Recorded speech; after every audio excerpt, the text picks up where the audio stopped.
Welcome to the Tech Egg. Don't get scrambled. Enjoy the video. In this video, I will show how to make royal icing for cookies with meringue powder. Start by measuring meringue powder, powdered sugar, and water precisely for predictable results. Use one bowl for a thicker outline mix and another for a thinner flooding mix. Mix until glossy and stiff peaks form for outlines, then thin the flood batch to a ribbon that settles smoothly into place.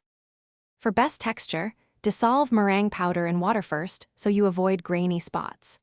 Gradually add powdered sugar while mixing on medium speed until glossy peaks form for outlines. Test consistency by dragging a spoon through the icing.